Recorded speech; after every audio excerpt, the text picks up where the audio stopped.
मध्य प्रदेश में आगामी दिनों में होने वाले विधानसभा चुनाव के संबंध में तैयारियां शुरू हो गई हैं। इसके चलते 21 जुलाई को प्रियंका गांधी ग्वालियर में एक सभा को संबोधित करेंगी। इसके लिए कांग्रेस के द्वारा तैयारी की जा रही है। मंगलवार को राधोगढ़ विधायक जयवर्धन सिंह अशोकनगर पहुंचे। यहां उन्होंने एक निजी होटल में कार्यकर्ताओं की बैठक ली। इसके बाद प्रेस कॉन्फ्रेंस कर कहा कि अब तक के इतिहास में सबसे बड़ी सभा ग्वालियर में होगी।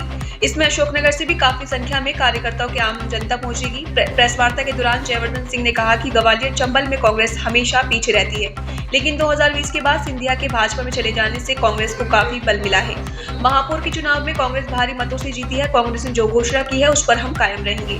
दिसंबर के महीने से प्रदेश की 80% महिलाओं को 1500 रुपए प्रति महीना दिया जाएगा। साथ ही 500 रुपए में गैस सिलेंडर उपलब्ध कराया जाएगा। विगत कुछ दिनों पहले मध्य प्रदेश के मुख्यमंत्री शिवराज सिंह चौहान एवं केंद्रीय नागरिक उड्डयन मंत्री ज्योतिरादित्य सिंधिया का कार्यक्रम राधोगढ़ में हुआ था। इसी कार्यक्रम के बारे में जयवर्धन सिंह ने कहा कि जो भी राधोगढ़ और गुना आए वह मेहमान है, उनका स्वागत है। लेकिन सरकारी दस्तावेजों से पता चलता है कि वहां पर जनता को लाने के लिए 65 लाख रुपए बसों में खर्चा किया गया।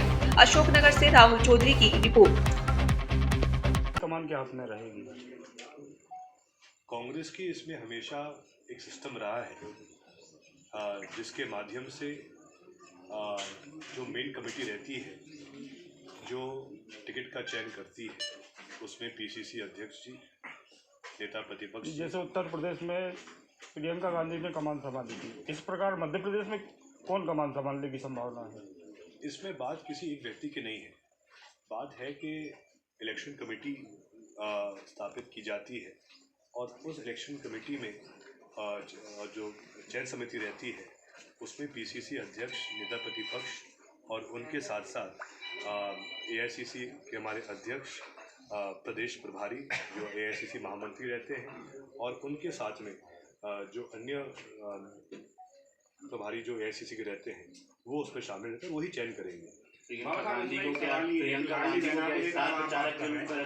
लाडली बहना को आप लोगों ने 1500 करा, बीजेपी पहले 1000 कर रही थी, तो ऐसा लग रहा है कि प्रतिस्पर्धा हो रही है, वो 3000 तक ले जा रहे हैं। तो क्या कांग्रेस भी इस प्रतिस्पर्धा में शामिल होने वाली है? भाजपा और विशेषकर शिवराज सिंह जी की तो आदत है कि वो हर भाषण में कम से कम 10 या 20 झूठ तो बोलते हैं। अगर वो घोषणा कर रहे हैं कि लाडली बहना के अंतर्गत मध्य प्रदेश की हर माता, हर बहन को 3000 प्रतिमाह मिलेंगे, तो करके दिखा चुनाव के पहले। सरकार उनकी है प्रदेश और देश में, उनको कौन रोक रहा है? तो आपको क्या लग रहा है ये चुनावी जो है झूठ है? नहीं कर सकते, करके दिखाओ चुनाव के पहले। अब इनने घोषणा की थी जून के माह में, कि इस राशि को बढ़ा के 3000 करेंगे, लेकिन आप पता कीजिए जुलाई के माह में भी 1000 ही आए। तो कहने का मतलब ये है कि जब आप 3000 नहीं कर पा रहे हो, मतलब शुरुआत आपने की थी, उनकी 1000 की जगह आपने 1500 किए थे, इस वजह से लग रहा है कि बढ़ाया उन्होंने। शुरुआत सर वहाँ से नहीं हुई थी, शुरुआत हिमाचल से हुई थी, जहाँ प्रियंका गांधी जी ने घोषणा की थी कि अगर हिमाचल में सरकार कांग्रेस की बनेगी तो हम हिमाचल में हर माता, हर बहन को प्रति माह 1500 रुपये देंगे, और उन्होंने किया भी। और उसी के आधार पर जो कांग्रेस कह रही है कि नारी सम्मान योजना के अंतर्गत 1500 रुपये के साथ में, जैसा राजस्थान सरकार कर रही है, राजस्थान में आपने सुना होगा अशोक गहलोत जी के द्वारा हर जिले में, हर कस्बे में महंगाई राहत कैंप लगाए जा रहे हैं, जहाँ पर रसोई गैस की टंकी हर परिवार को भाजपा के 1200 के दर पे नहीं 500 रुपये में दी जा रही है। ये भी सोच कांग्रेस की है। तो जैसा आपने जो बात कही है कि कांग्रेस ने जो घोषणा की है उस पर हम कायम रहेंगे कि अगर सरकार हमारी बनेगी तो दिसंबर के माह से ही हर माता, हर बहन को मध्य प्रदेश में 1500 प्रतिमाह मिलेंगे। इसके साथ में जो अलग अलग शर्तें भाजपा सरकार ने रखी है कि कोई भी माता जिसकी उम्र 60 वर्ष से ऊपर है वो पात्र नहीं रहेंगी, कोई भी बहन जिसकी उम्र 23 वर्ष से कम है उनको लाभ नहीं मिलेगा, पक्का घर है तो लाभ नहीं मिलेगा, घर में ट्रैक्टर गाड़ी है तो लाभ नहीं मिलेगा। ये सब शर्तें समाप्त करके कांग्रेस का ये प्रयास रहेगा कि जो वर्तमान में लगभग 30 से 40% महिलाओं का लाभ मिल रहा है, अगर सरकार कांग्रेस की आएगी तो कम से कम 80% महिलाओं को लाभ मिले, इसके लिए हम प्रतिबद्ध रहेंगे। उसमें और साहब विधानसभा चुनाव प्रत्याशी की लिस्ट कब तक जारी हो रही है? 20% कौन सी माइनस रहेगी? जो इसमें जो टैक्स पेयर रहते हैं, जो टैक्स पेयर फैमिली से आती हैं, वो इसमें माइनस रहेंगी, और जो स्वयं इससे मना करें काम करें। विधानसभा प्रत्याशियों की पहली लिस्ट कब तक जारी कर रही है? इसमें परंपरा रही है कि आचार संहिता के बाद ही लगभग सूचियां जारी होती हैं, लेकिन मैं भी इस बात से सहमत हूँ कि अगर जल्द कुछ सीटों पर टिकट डिक्लेयर होंगे जहाँ पे लगातार कांग्रेस नहीं जीत पा रही है, तो कम से कम वहाँ पर प्रत्याशी को और समय मिल जाएगा।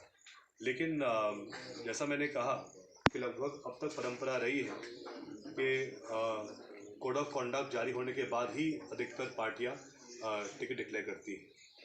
तो ये ग्वालियर चंबल की अगर बात की जाए तो आप क्या मानते हैं कितनी सीटें इस बार कांग्रेस को यहाँ मिलेंगी? सिंधिया जी की जाने से कोई घाटा कांग्रेस को तो नहीं लगेगा? जैसा मैंने कहा है कि जो आंकड़े सामने आ रहे हैं सिंधिया जी के जाने के बाद, कांग्रेस के पक्ष पे ज़्यादा बढ़ते हुए दिख रहे हैं। नहीं, मगर लास्ट बाई इलेक्शन में तो ये नहीं हुआ था, बीजेपी ज़्यादा जीती थी।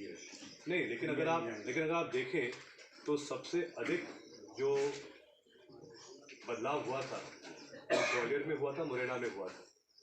ग्वालियर में 3 सीटें थी, 2 पर कांग्रेस को जीत मिली। मुरैना में 5 सीटें थी, 3 पर कांग्रेस को जीत मिली। अशोकनगर में 2 थी, 1 भी नहीं मिली कांग्रेस। तो यहाँ से बात अलग है।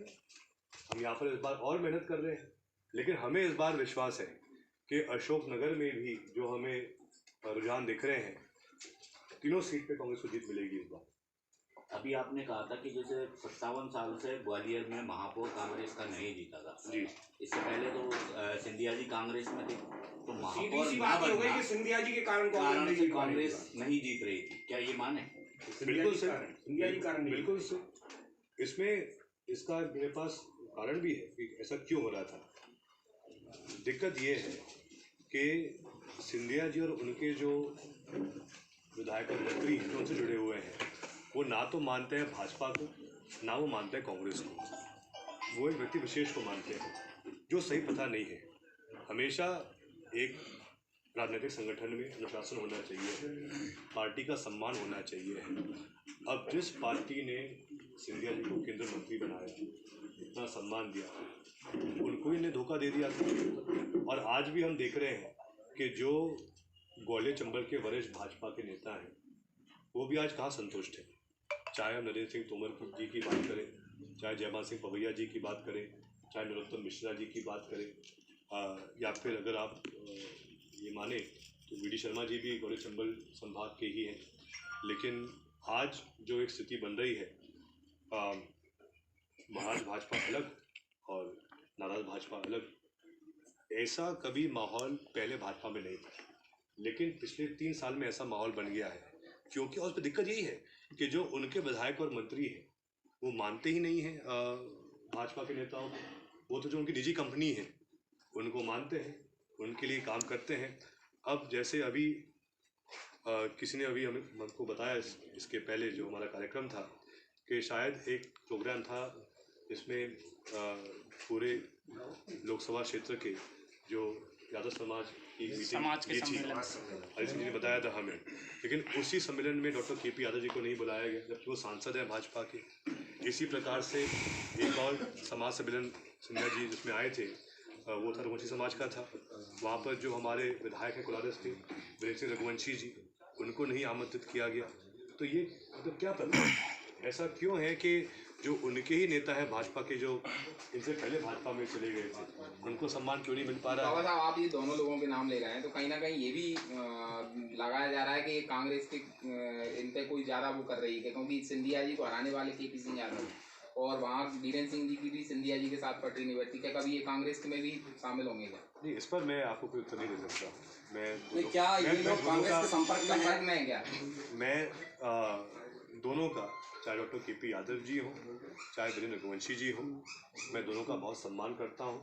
लेकिन वर्तमान में एक भाजपा के सांसद हैं और एक भाजपा के विधायक। ये लोकसभा भविष्यवाणी तो जो हमारे पंडित जी ही करते हैं, हम तो नहीं कर पाएंगे उसमें क्या नहीं, ये जो होगा। आपके विधायक टूट के गए सरकार कराई, आपका एक बयान आया कांग्रेस का विकल्प में माल वापस नहीं होगा, तो ये सबके सब अगर एक साथ वापस आते हैं तो कांग्रेस स्ट्रेटेजी पर जो है काम कर रही है दोबारा। इसमें दो चीज़ें हैं। कुछ लोग ऐसे होते हैं जो